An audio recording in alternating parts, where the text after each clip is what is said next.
प्रदेश उत्तराखंड में आप सभी का स्वागत है। खबरों का रुख करते हैं। लोकसभा चुनाव को लेकर बीजेपी सूत्रों के हवाले से बड़ी खबर सामने आ रही है। गाजियाबाद से जनरल वीके सिंह का टिकट कटा है और सूत्रों के हवाले से बड़ी खबर, अतुल गर्ग गाजियाबाद से बीजेपी प्रत्याशी हो सकते हैं। बलिया से वीरेंद्र सिंह की जगह नीरज शेखर उम्मीदवार होंगे। सूत्रों के हवाले से बड़ी खबर आपको बता रहे हैं। पीलीभीत से वरुण गांधी की जगह जतिन प्रसाद चुनाव लड़ेंगे। सुल्तानपुर से मेनका गांधी तो मुरादाबाद से सर्वेश का नाम आगे है। सूत्रों के हवाले से ये बड़ी खबर इस वक्त की आपको बता रहे हैं। तो मेरठ से अरुण गोविल और बलिया से नीरज शेखर उम्मीदवार होंगे। लोकसभा चुनाव को लेकर बीजेपी सूत्रों के हवाले से ये बड़ी खबर सामने आ रही है।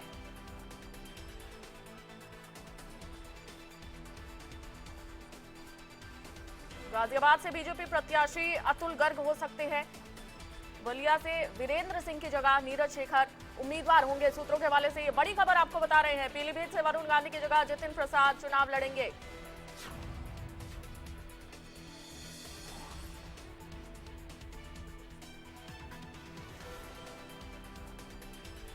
गाजियाबाद से जनरल वीके सिंह का टिकट कटेगा। ये बड़ी खबर सूत्रों के हवाले से। अतुल गर्ग गाजियाबाद से बीजेपी प्रत्याशी हो सकते हैं।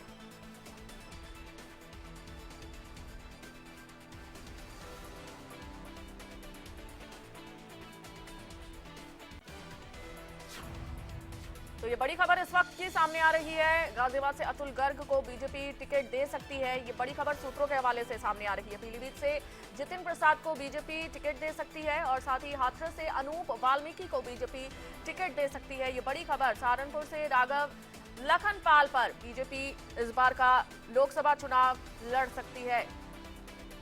अलीगढ़ से सतीश गौतम को बीजेपी टिकट दे सकती है संभावित रूप से। बदायूं से शाक्य को बीजेपी टिकट दे सकती है।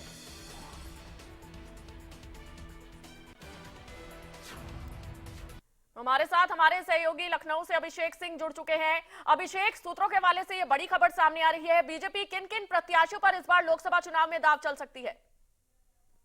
बिल्कुल, खासतौर पर कहा जाए तो बीजेपी उन सीटों को लेकर लगातार मंथन चिंतन कर रही है। कल मुख्यमंत्री योगी आदित्यनाथ भी दिल्ली में मौजूद थे इस बैठक में, और महत्वपूर्ण बैठक में खासतौर पर उन सीटों को लेकर जो हॉटकेक कही जा रही हैं, उनके अलावा भी उन सीटों को लेकर चर्चा हुआ जहां पिछली बार कोई और प्रत्याशी जीता था। यानी भारतीय जनता पार्टी जीत हासिल नहीं कर पाई थी जिन 14 सीटों पर, उन 7 सीटों की भी बात कही जा रही है। उसमें भी आप जिक्र कर रही थी सहारनपुर का, जिसमें राघव लखनपाल शर्मा का नाम लिया जा रहा है, और साथ ही साथ इसी तरह की और सीटें हैं। लेकिन दिलचस्प सीटों की बात की जाए जिसको लेकर हर किसी को ये सुनना है कि आखिर टिकट किसको दिया जा रहा है, उसमें पहले फेज में पीलीभीत और रामपुर सबसे हॉटकेक कही जा रही हैं। और पीलीभीत को लेकर ये कहा जा रहा है कि क्योंकि वरुण गांधी के जिस तरह बागी तेवर और भारतीय जनता पार्टी के खिलाफ भी बयानबाजियां देखने को मिली, उसको लेकर बीजेपी कड़ा रुख अपनाते हुए उनका टिकट काट सकती है। और अंदरूनी तौर पर सूत्रों के मुताबिक ये भी जानकारी मिल रही है कि अंदरूनी तौर पर बीजेपी ने तैयारी बनाई है उत्तर प्रदेश सरकार में मंत्री जतिन प्रसाद को वहां से टिकट देने की। कितना सही निकलती है ये कयासें आने वाला वक्त तय करेगा, लेकिन ये कोई इसमें दो राय नहीं कि बीजेपी ने अपना बी प्लान हर एक सीट के लिए तैयार कर रखा है कि अगर प्रत्याशी को हटाना पड़ेगा तो समीकरणों और वोट पोलराइजेशन के हिसाब से कौन दूसरा फिट बैठता है। जी अभिषेक, जिस तरह से आपने बताया कि बीजेपी का बी प्लान भी तैयार है, तो ऐसे में अब बात इंडिया गठबंधन की करें तो लगातार कांग्रेस के जो कई नेता हैं वो बीजेपी में शामिल होते नजर आ रहे हैं। बीजेपी का कुनबा बढ़ता नजर आ रहा है। तो इस तरह से आप किस तरह से देखते हैं, राजनीतिक समीकरण किस ओर जा रहा है?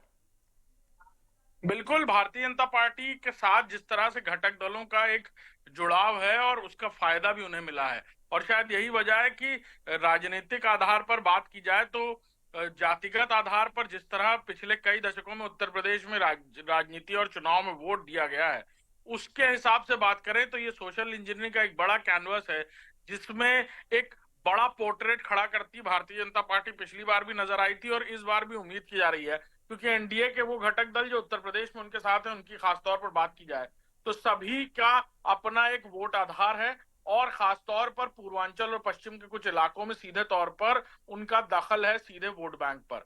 कितना वो असर करता है, फायदा कितना करता है, ये चुनाव के नतीजे तय करेंगे।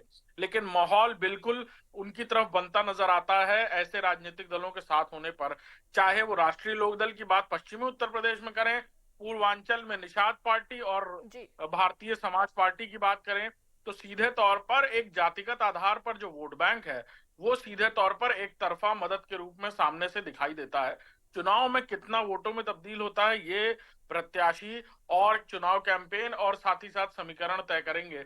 लेकिन ये बिल्कुल साफ है कि आज के दिन की बात की जाए तो बिल्कुल माहौल बनता नजर आ रहा है और शायद यही वजह है कि भारतीय जनता पार्टी टिकटों को लेकर सामने वाले की भी पत्ते देखना चाह रही है, यानी कांग्रेस की तरफ से क्या किया जा रहा है, बाकी राजनीतिक दलों की तरफ से क्या किया जा रहा है, और उसके बाद मंथन करके अपने टिकटों की घोषणा करेगी। लेकिन अभिषेक, जिस तरह से खबर सामने आ रही है सूत्रों के हवाले से, गाजियाबाद से अतुल गर्ग को टिकट दिया गया है, इस तरह के तमाम नाम हैं जो सामने आ रहे हैं।